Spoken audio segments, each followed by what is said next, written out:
the world's great novels. The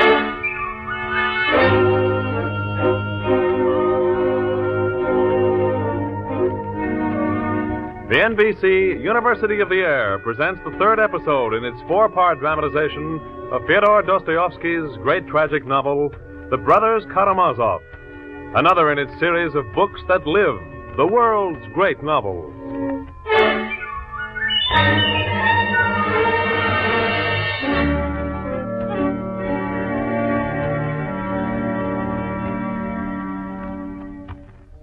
And so the tale of the three brothers continues.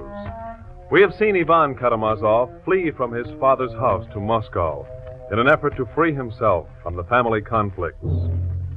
Alexei, the youngest, sleeps soundly tonight in his cot at the monastery. He has found strength and a renewal of his faith. Aided by Grushenka, the woman desired both by his father and his eldest brother, Dmitri. Now Grushenka has departed for the town of Makroya to meet her former lover, a man she has not seen in 5 years. But this fact is not known either by the evil old father, Fyodor Pavlovich, nor by the wild and passionate Dmitri, whose jealousy of his own father is driving him to his doom.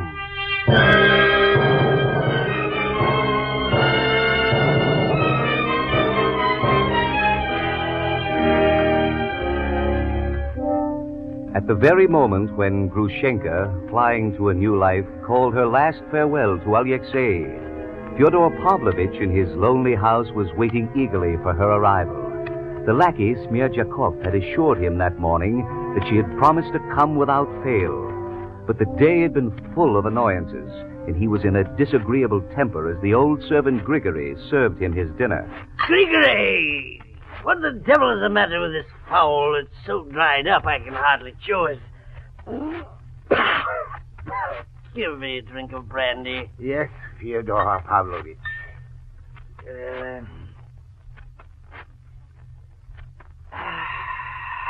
That's better. Now that Ivan's taken himself off, there's only me to cook for. I should think a man could have a decent meal. My wife wasn't trained as a cook, Fyodor Pavlovich. Smerdyakov has done all the cooking for so long. Yes, confound him. Has the doctor been here? Yes. Well, what does he say? He says one can never tell with epilepsy. It's a very violent fit. It may go on for a long time. Oh, what good does that do me? I could have told him that. Oh. Give me that plate of fruit, will you? Yes, sir. Oh. Confound you! What are you so clumsy for? I'm sorry, Fyodor Pavlovich. It's my lumbago. I can hardly stand. Fine servants. One falls in a fit, the other's a cripple. Oh, get to bed, get to bed. I don't want you stumbling around. Yes, Fyodor Pavlovich. Do you want anything more? No, we're off with you. Oh, and mind you lock the garden gate. No telling what that ruffian Dmitri will do. Yes, Fyodor Pavlovich. Oh, good riddance. Now, there's no one in the house. That's good. No one to bother my angel Grushenka when she comes. All the doors locked, but this one safe and sound. Now I've got to listen for the signal. 5 knocks on the window. That'll mean she's here. I don't want to miss the signal if she comes. If she comes... when she comes.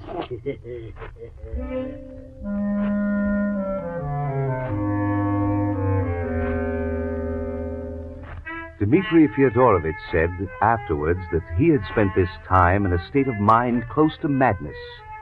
It seemed to him that his final conflict with his father was close upon him and had to be decided before anything else.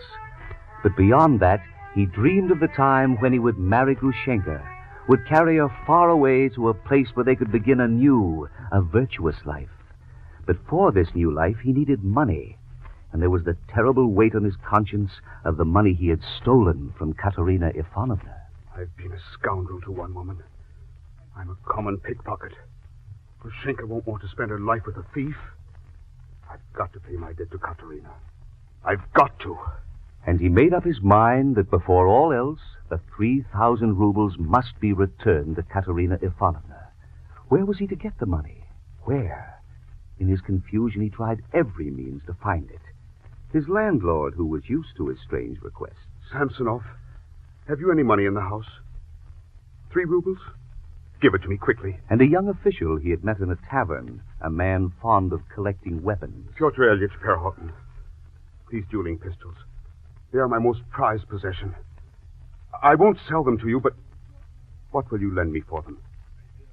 10 rubles? Very well. Thus it was known and remembered that early in the evening of which we speak, Dmitri Fyodorovich had not a farthing in the world.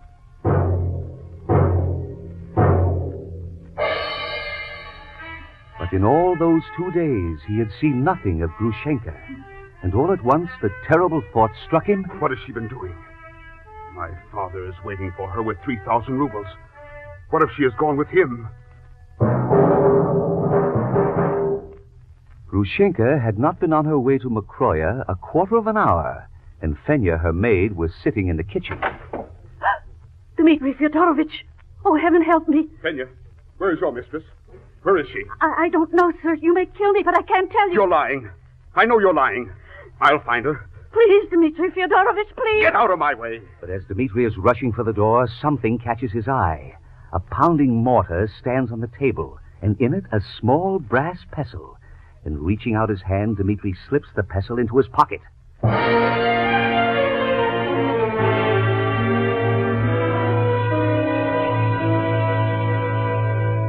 Climbing the garden fence in back of his father's house, Dmitri can see the lighted window. There's a light in the old man's room. She's there. He stands, listening. There's not a sound, not a breath of wind. If only they didn't hear me jump over the fence. Slowly he creeps forward, reaches the bushes outside the window. There he is. But where is she? He watches Fyodor Pavlovich pacing the room, up and down. He's alone. She must not be there. But I've got to know. I've got to know.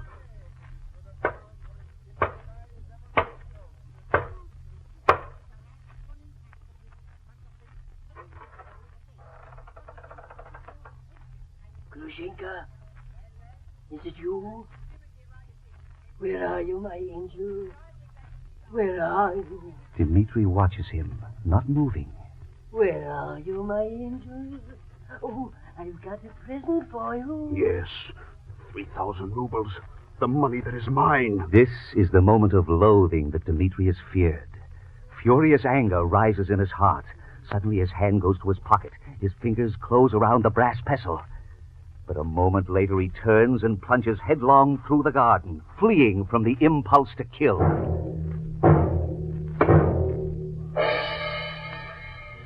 It is at this very moment that the old servant, Grigory, sleeping in the lodge, wakens on his bed of sickness. Oh, my back. My back.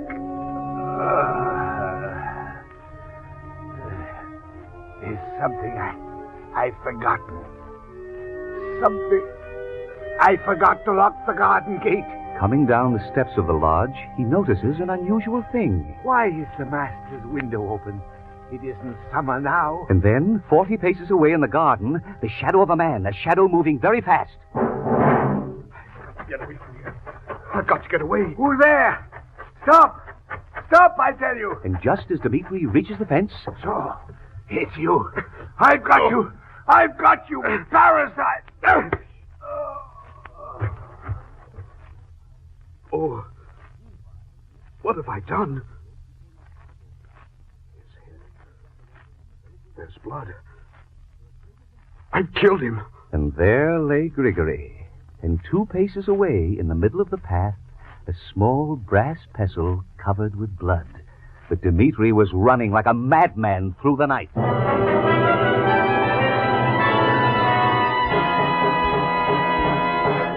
Please, Dmitri Fyodorovich, don't hurt me. You'll talk or I'll kill you. Where is she, Fenya? Where is she? I'll tell you everything. She's gone to Mokroya, to her officer. What officer? Confound you, what officer? The same one she used to know 5 years ago. What? He came back. He sent for her. She's gone to him. Gone. Gone? What is that? Your hands. Look at your hands. Huh? Oh, it's blood, Fenya. It's blood. And why was it spilled? But it doesn't matter. I won't stand in her way. Only till dawn.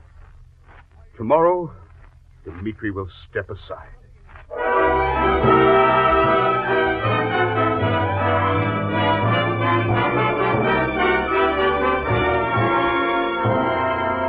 Pyotr Ilyich, thank heaven I found you at home. I was just on my way. Good heavens, Dmitri, what's the matter? You're covered with blood. The pistols I pawned with you today.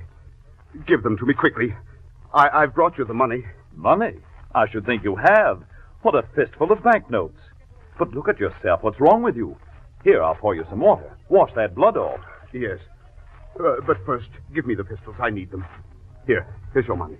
100 rubles? I haven't got change. Haven't you got anything smaller? I don't know. I think they're all alike. I'll send my servant to the shop next door to Plotnikov's. They'll change it. Oh, Misha, come in here. To the shop? To Plotnikov's? Yes, that's it. Oh, Misha, look here. Take this money. Take 300 rubles and 300? Why are you giving him so much? No matter. Take the money, Misha. Run to the shop. Tell them to load up a carriage with things to take to Makroya. They'll know all about it. I did this once before. Tell them 4 dozen bottles of champagne. Good and pastries, heavens. meat, caviar, candy. 300 rubles worth. The same as before. They know what I had before. All right, Misha. You heard him. Be off with you. I hope he understood you, Dmitri. He was busy staring at that blood. Come on, you've got to wash it off. Oh, yes. All right. What have you been up to? Whom have you been beating? It's nothing. I haven't time to tell you.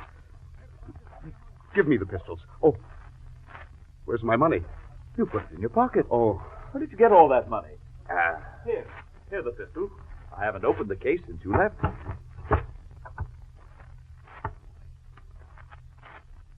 What are you doing? Loading the pistol? Yes, I'm loading it. Why are you looking at the bullet like that? Listen, Pyotr Ilyich. If you were going to put that bullet in your brain, couldn't you look at it first? What are you talking about? Nothing. Just foolishness. Come on, let's go. I want to start from Makroya. What are you going to Makroya for in the middle of the night? There's a woman. I was there with her once before. Come on, let's go.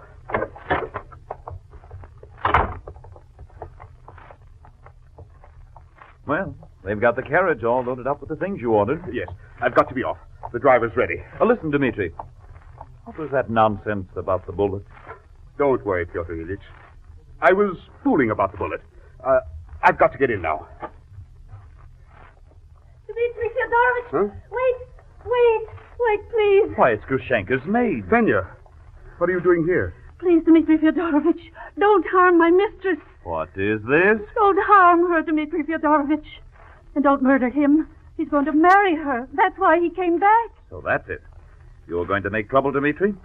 Listen, give me back those pistols. Do you hear? Please, Dmitri Fyodorovich. Oh, don't worry, Fenya. I won't hurt anyone. Got to leave now. I've got to hurry. Goodbye, Verhoeven. Fly along, driver. Full speed!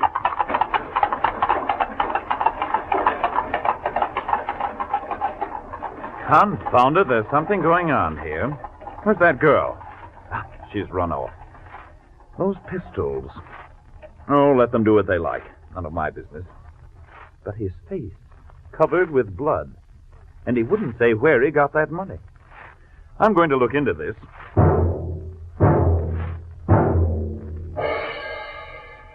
Innkeeper! Innkeeper! Yes? What do you want?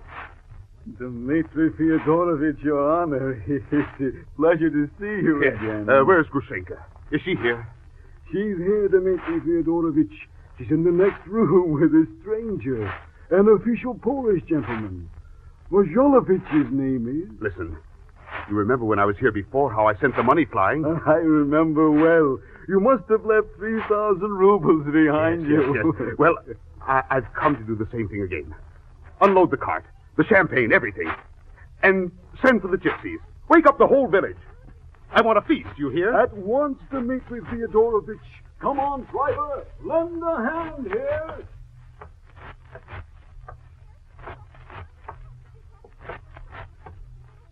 No. Dmitri! What are you doing here? Who is this man? Don't be afraid, Grushenka. I'm all right. Nothing's the matter. But, sir, I must ask you, may I stay here tonight, here in this room? Only till morning. Sir, I do not know you, but... Karamazov. Dmitri Karamazov. We are here in private, Karamazov. There are other rooms. But you must let me stay. It's my last night. My last hour. I've brought wine and money, lots of money. I want to have music and singing. Only one night. If my lady is permitting. Of course. Dmitri, sit down. What are you talking about? Don't frighten us. Me frighten you? Why should I want to frighten you? I have nothing to do with you anymore. Wine! Wine! Let's have some wine! Oh, I'm glad you've come. I want you to stay. What my queen commands is law. Karamazov, I beg you to join us. Let us drink, then. Innkeeper, where is the champagne? I'm coming, Dmitri Fyodorovich. Here's the wine. I've brought it. Oh, no, more bottles, more champagne. Quickly, do you hear? At once, Dmitri Fyodorovich. Let's drink. I drink to your country, Mushalovich. To Poland. We drink to Poland.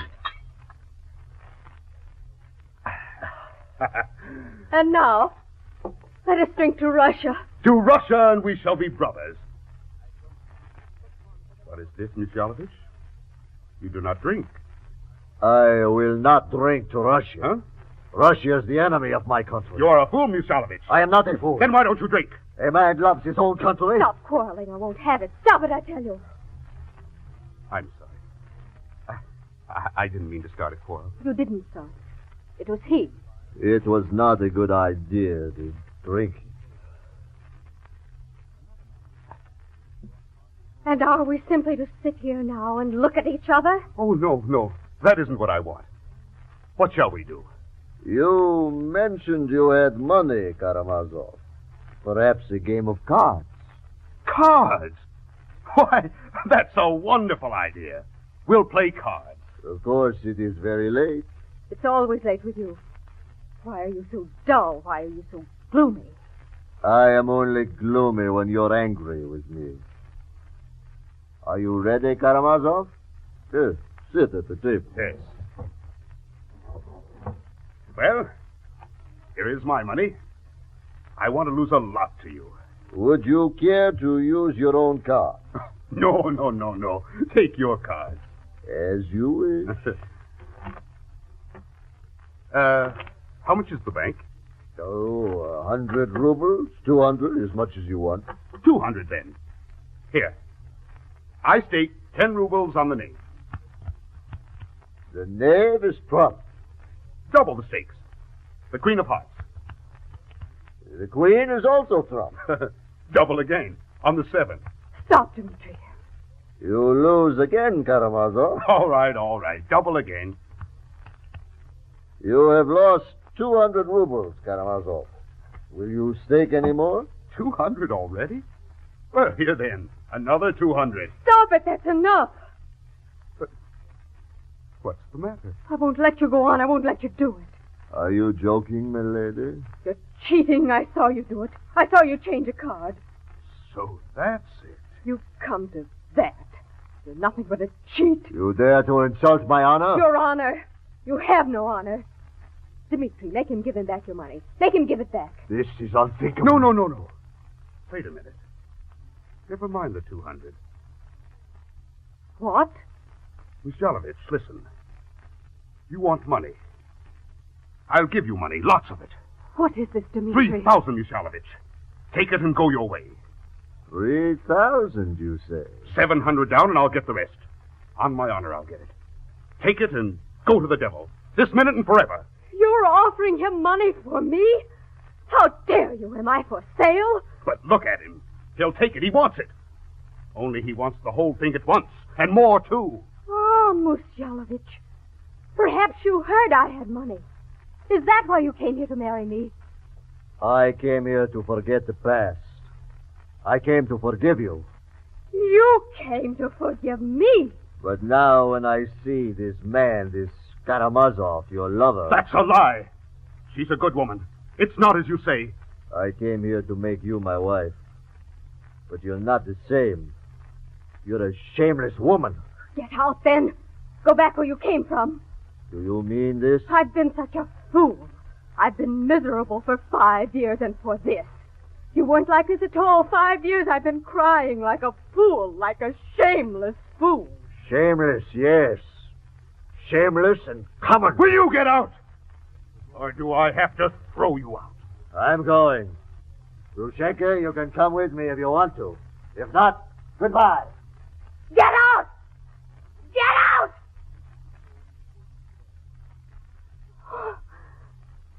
Dmitri, what have I done? Grushenka, listen. The gypsies are here. The feast is ready. Call them in. Bring some wine. I want to drink. I want to get drunk and dance. Do you remember, Dmitri, the way we did before? Nice, oh, no bargain now, our sins easy. Purse your lips and Dmitri, come and sit beside me. How did you happen to come here? Did you really want to give me up to him? I didn't want to spoil your happiness. But how did you hear about me? Who told you to come here? I will tell you, Grushenka. This is how it was. Hide, draw a trifle nearer. And you meant to shoot yourself? Oh, how silly you are. So you'd go to any length for me? I'd do anything for you, Grushenka. I'll have something to say to you later. Not now. Go and amuse yourself. Oh, tell me now. No, later. I don't want to now. Why are you sad? I can see you're sad. Tell me why. It's nothing. Only I left a man ill back there. I'd give 10 years of life to know if he's all right. Well, never mind him. You know what I have to tell you? My darling, don't you know who I love? Oh, my darling. You came here tonight and suddenly everything was bright. And my heart said, that's the man you love. But you were afraid of me. How could I think I loved anyone but you? Dmitri, will you forgive me? Do you love me? Oh, Grushenka, my own. Go along then. I want to drink. I want to dance with the gypsies. Whatever happens now, for this 1 minute, I'd give the whole world. And the captain came from Rostov, and the handsome little corporal came from the town of Ida. I can't dance anymore. I'm weak. I can't. Dimitri, Yes. take me out of here. Take me away. Of course, my darling. Here, let me carry you.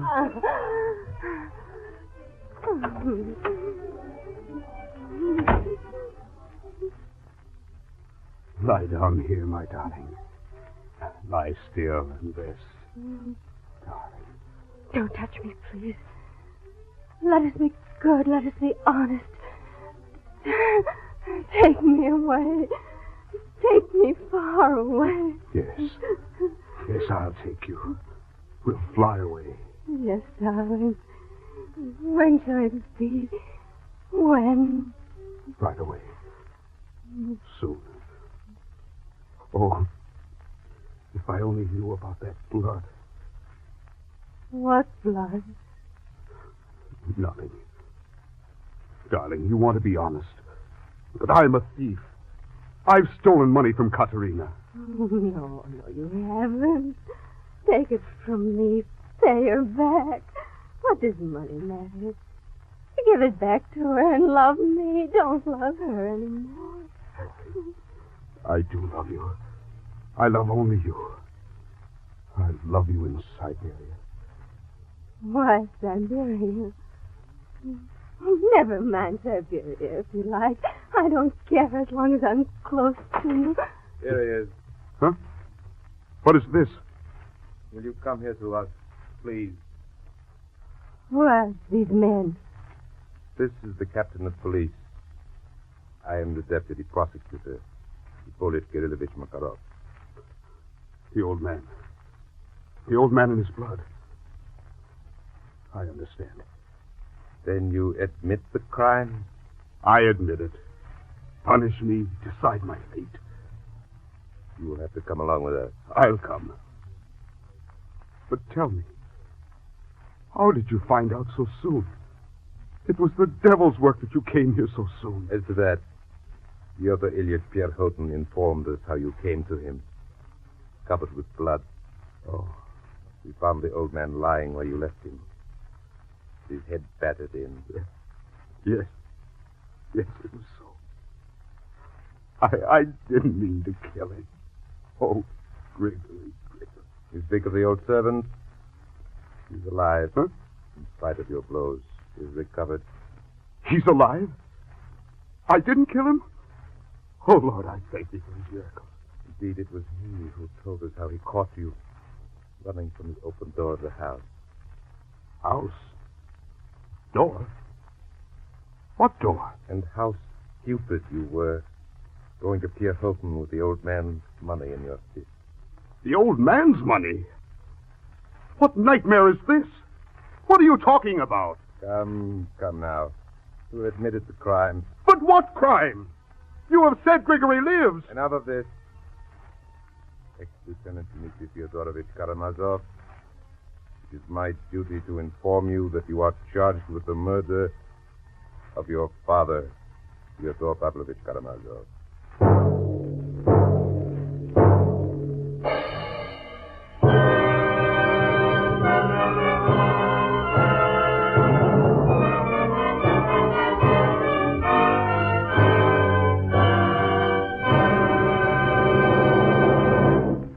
The Brothers Karamazov by Dostoevsky is one of the world's great novels, brought to you each week by the NBC University of the Air.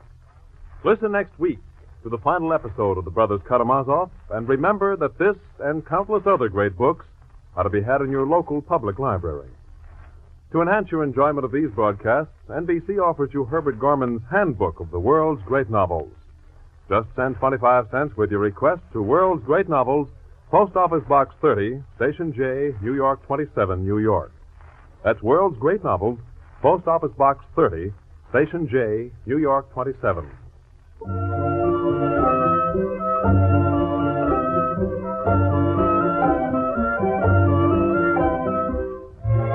The Brothers Karamazov was adapted for radio by Clarence A. Ross. The music was composed by Emil Soderstrom, and the orchestra directed by Bernard Berquist. The entire production was under the direction of Homer Heck. Dostoevsky is played by Donald Gallagher, Grushenka by Patricia Dunlap, Fenya by Alma Platt, the Gypsy Singer by Carolyn Gilbert, Dmitri by Boris Aplon, Fyodor Pavlovich by Sherman Marks, Grigory by Philip Lord, Pierre Houghton by Everett Clark, Musyalovich by George Kluge, Kirillovich by Ken Nordine, and The Innkeeper by Fred Smith. This is Dave Garraway. The program came to you from Chicago and was a presentation of the National Broadcasting Company and its independent, affiliated stations.